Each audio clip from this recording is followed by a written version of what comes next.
मी बरोबर. तुला सांगितलं ना, मी जर जे केलं ना, ते माझ्या परिस्थितीमुळं मी घडलो असं मला असं वाटतं अरे.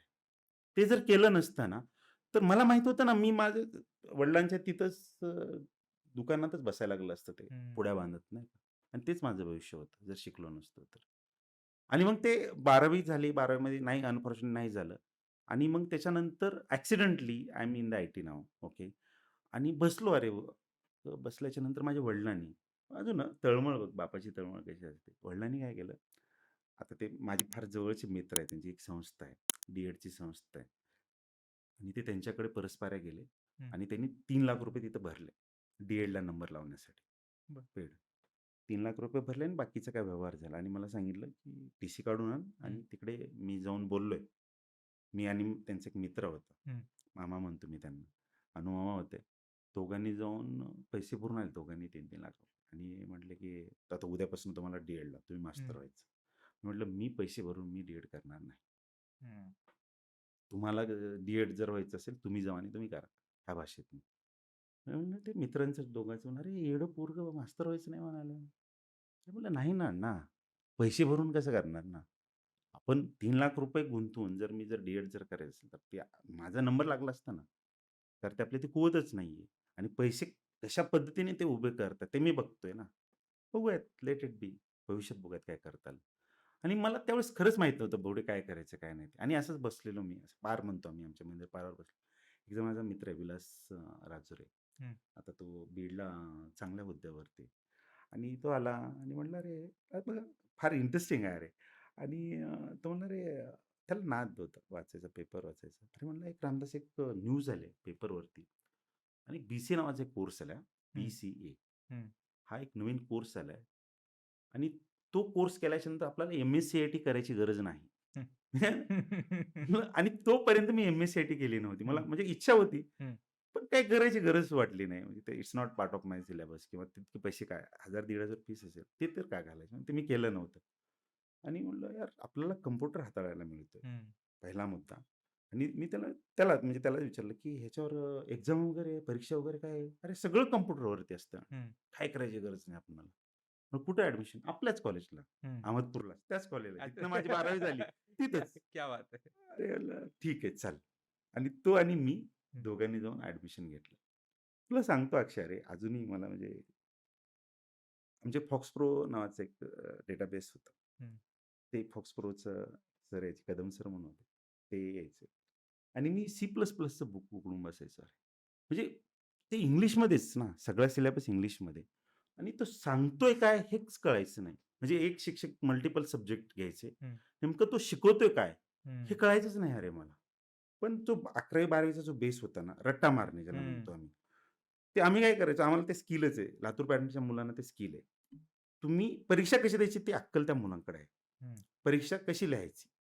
बाकी तुम्हाला काय असेल नसेल दॅट डझंट मॅटर. पेपरमध्ये उत्तर कसं लिहायचं आणि काय लिहिल्याच्यानंतर तुम्हाला चांगले मार्क मिळतात, ते त्या पोरांना काय. त्याच्यामुळे ते नंबर पहिला यायचा ना आणि ते माझ्याकडे होतं ना ते. आणि मग ते समहाऊ मी फर्स्ट सेमिस्टर क्लिअर केलं. फर्स्ट इयरचा एक सब्जेक्ट माझा राहिला.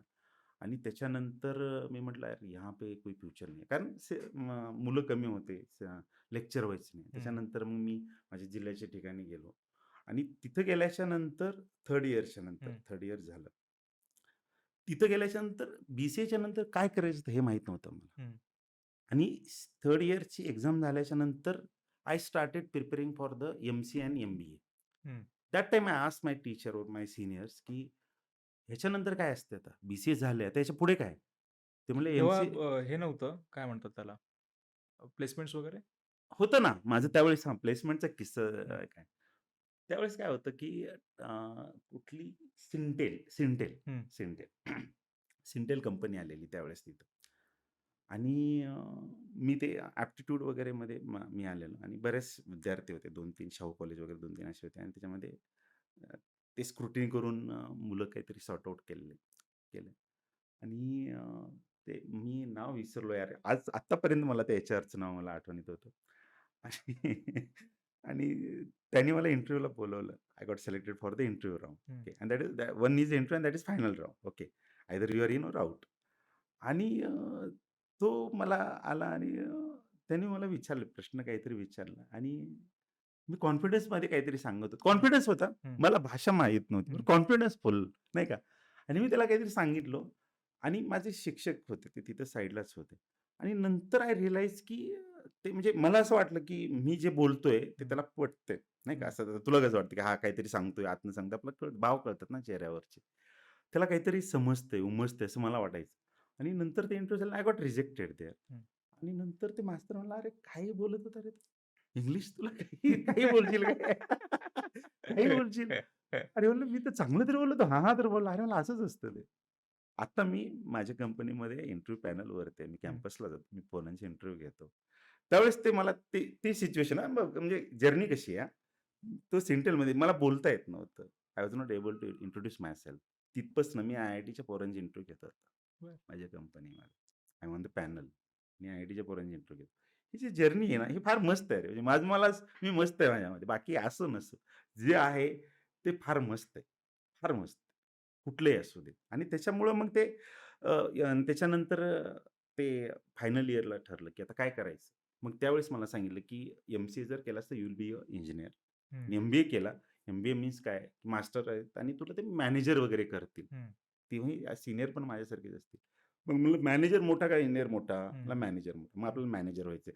आणि यू कान्ट बिलीव्ह माझ्या 60 लोकांची स्ट्रेंथ होती. 60 पैकी 59 मुलं एम-सी-एनी केलं. मी फक्त एकमेव असा होतो, की मी एम-बी-एला गेलो. बरं. एम-बी-ए आणि आय-टी मी इथं केलं ते. आणि वेचलेकर सर होते इथं आल्याच्यानंतर. ते मस्तच आहे. वेचलेकर सर सिंहगडला? नाही, नाही. इनसर्च कॉलेज आहे, लॉ कॉलेज रोडला. ओके. इनसर्च कॉलेज. तिथे एकमेव कॉलेज आहे, ऑटोनॉमस कॉलेज आहे. तिथे एम-बी-ए इन आय-टी हं, असं त्यांच्याकडे कोर्स होता. मग मी म्हणलं आय-टीमध्ये आपण करूयात. आणि मग ते तिथे गेल्याच्या नंतर ते राउंड असतात तिथे कॉलेजमध्ये पण. मग ते म्हटले, की "काय करतो इंट्रोड्यूस युअरसेल्फ." सांगितलं. म्हणलं, "what is your father do?" "My father is farmer." "So what you grow in your farm?" हं. "सो माय फादर ग्रो ऊस इन माय फार्म." मला ते कळलंच नाही अरे. शुगरकेन मला अजूनही म्हणजे ते गेले बिचारे. आणि म्हणजे त्यांना ते इतकं अपील झालं, थांबला नाही बाळा तो. तुला एक शब्द language is not a barrier for you. हं, तुझ्या भावना व्यक्त करता आल्या ना हं. तुला. ते आणि मे बी ते कारण असेल. तू जसं म्हटलं, की तू इथपर्यंतचं प्रवासाचं, की मला जी भूक होती ना, काहीतरी चांगलं मिळवण्याची, that could be the reason. असं असू शकतं ते. इंटरव्ह्यू घेताना अ, तेव्हाचा रामदास दिसतो तुम्हाला? हो, असे दिसतात ना. आणि मी मी फिरकी पण घेतो. मी सांगतो पण. आणि मी if I wanted to reject someone no, हं, सो मी असं सांगत म्हणजे मी त्याला सांगतो. कारण मी त्याचं म्हणजे ज्यावेळेस इंटरव्ह्यू घेतो ना, मी थोडासा जास्त वेळ इंटरव्ह्यू घेतो. टेक्निकल ॲस्पेक्ट हा वेगळा असतो. मी ना म्हणजे जे कॅन्डिडेट आहे, त्याच्या चेहऱ्याचे हावभाव किंवा बॉडी लँग्वेजवरून ना मी भागतो. म्हणजे मला ते आहे सेन्स. आय डोंट नो हं, हाऊ, बट तो सेन्स आहे. आणि मग एखादी जर असंच जर आलं असेल ना, सो मी इट्स नॉट लाइक की if he is not eligible, he is not eligible. हं, बट आय टेल हिम की "बाबा हे असं-असं आहे. हं, हे इथे-इथं तुला इम्प्रूव्ह करायला लागेल." किंवा मी त्याला सांगतो की अशी स्टोरी आहे. So here is the scope where you can improve. आणि आताची मुलं तर थोडे ॲडव्हान्सच आहेत. आता ते हं. आता हे काही राहिलं नाही. पण एखादी असतो स्ट्रगलर असतो. त्याला सांगायला लागतं. पण आत्ता इंटरव्ह्यू घेणाऱ्यापेक्षा देणारे फार हुशार आहेत. हं. आय-आय-टीचे तर म्हणजे आता तुम्हाला असं उडवते. चलत-चलतच असतात. भयंकर हुशार असतात पोरं.